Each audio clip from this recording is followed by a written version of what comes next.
नमस्ते दोस्तों, मैं मनमोहन सिंह पहुजा। पिछले दिनों हमने देखा कि भारत सरकार ने 59 चाइनीज ऐप्स को बैन किया।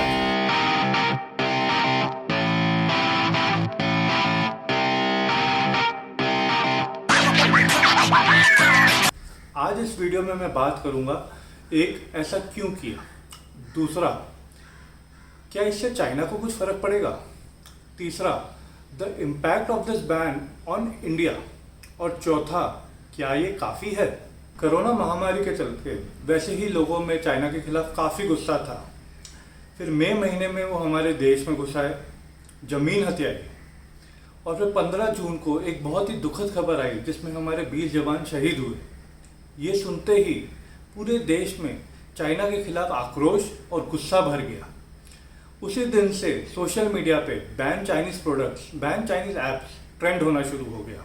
और ये भी सच है that the Indian intelligence agencies red flag these Chinese apps over safety and privacy issues of users.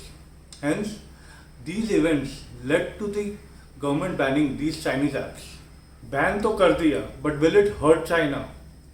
इस बारे में ओपिनियंस डिवाइडेड है। कुछ एक्सपर्ट्स का कहना है कि the Indian government ban on 59 apps developed by these Chinese companies will eventually hurt India's technology and internet startups when they lose Chinese investments. और कुछ एक्सपर्ट्स का मानना है that the Indian government decision to ban this 59 Chinese apps उन Chinese technology companies के लिए बहुत बड़ा धक्का है who wanted to replicate their domestic success around the world, and now they well may be locked out of what many consider to be the largest untapped digital market in the world. Let's look at some stats. With the growing use of smartphones, India is one of the world's biggest ready-made markets for the aspiration youth population. India has more than 500 million smartphone users and the number is growing. According to Sensor Tower, which monitors data on mobile apps, the 59 banned apps recorded roughly 4.9 billion downloads in India since January 2014. TikTok was the most downloaded app worldwide non-game for May 2020 with more than 111.9 million installs, including China's Douyin over increase from May 2019. The countries with the most installs of the app during this period were India at 20% of its total downloads and the United States at 9%.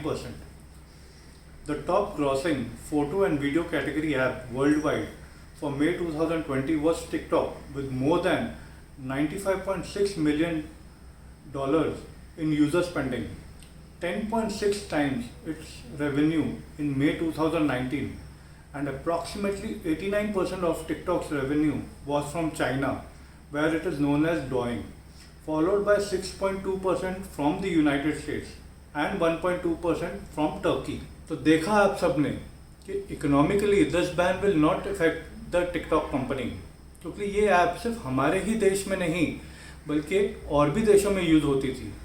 हाँ, ये बात सच है कि आगे चल के, क्योंकि पिछले एक साल में हमारे देश में इस ऐप की यूसेज बहुत ज़्यादा बढ़ गई थी, फ़र्क पड़ सकता था, बट नॉट नाउ। सो जब इस कंपनी की रेवेन्यू में ही कोई ख़ास फ़र्क नहीं है तो चाइना की इकोनॉमी में फ़र्क आना तो पॉसिबल ही नहीं। This ban is more in a symbolic nature just to give a message to the Chinese government. अब बात करते हैं कि इस बैन का इंडिया पे क्या इफेक्ट होगा। इनमें से कुछ ऐप्स काफ़ी लोकप्रिय थी। One such example is TikTok, which in many ways was a way to express a means to livelihood for many people, चाहे वो शहर का हो चाहे गांव का। उस प्लेटफॉर्म की वजह से लोगों ने रातों रात शोहरत पाई है।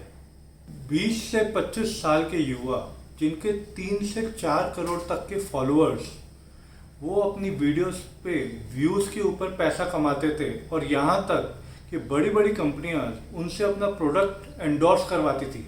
जाहिर सी बात है, ऐसे युवा जिनकी आमदनी सिर्फ टिकटॉक के ऊपर ही चलती थी, उन्हें तो काफ़ी फ़र्क पड़ेगा।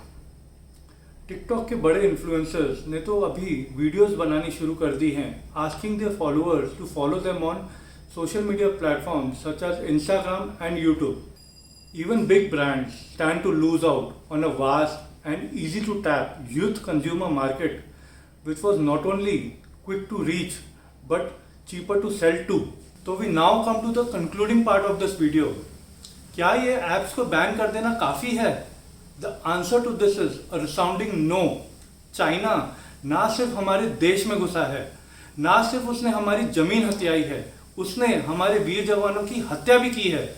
चाइना को तो मुंह तोड़ जवाब देना ही होगा। तो आप बताइए, सिर्फ 59 ऐप्स बंद कर देना काफी है?